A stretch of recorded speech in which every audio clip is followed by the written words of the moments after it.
So this is drying now. Quite like the patterning that I've begun to get in here and here. What I need, and I have started to lay some colour on the butterfly, which I will do off camera.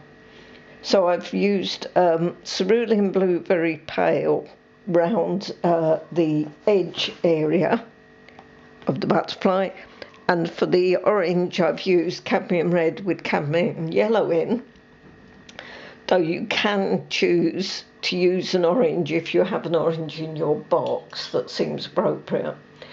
I'm going to now darken up some of the flowers. So this again is my alizarin with ultramarine in. So I'm just going to define round some of what will be the individual flowers. Now this colour can go light and dark, and I don't have to do all of it. You'll see that I'm leaving some of it just as speckles and spots. It doesn't have to conform exactly to the photo, it's an impression. So you can see how quickly that starts to jump nicely. So we're darkening up, and we're darkening up in these areas that we put the shadow on as well. Now you may find that shadow needs an extra coat, that's fine, go back if you need to. But you can see how this will begin to bring the flowers out and give it a really, really nice look.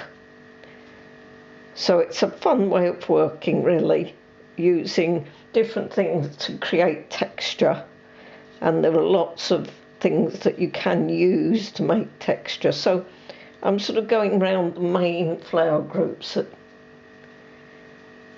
and you can see how that tone that we made works really nicely. And allowing this mix to go lighter, darker, so it's not flat. What we don't want is for the flower to go flat. And this was photographed in my garden yesterday, from when I'm videoing.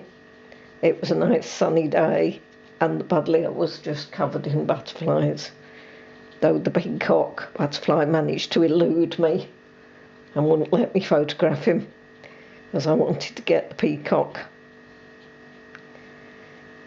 And you see, just very easily, you just get this feeling of texture in these flowers. And you can see how that stands out nicely. If necessary, I can darken under the butterfly, but it depends on how it looks when he's done. I'm going to take my dark green. I think I might go to my slightly larger brush. So I'll probably need a little bit more paint. So this is sap green and ultramarine. And what I can do now is just run some flat wash over some of my texture. So a little bit of flat wash, a little bit of water. And you can shape if you want. I quite like these textures left, but it stops it being too speckly, putting a darker tone in. I put a little bit of dark there just to throw the buddleia out. So you don't need a lot, and you can obviously put as much on as you need. There's a darker area here. And if you haven't got enough texture, you can of course just do another coat with your paint and cling film. There's a bit of dark down here. That would just make that middle area jump. See how that makes that bottom area of the buddleia jump. And again, just a little bit of water, a little bit of jiggling with that, and it will jump. And I think I'm going to make this bottom corner darker just to stop the composition falling out the corner.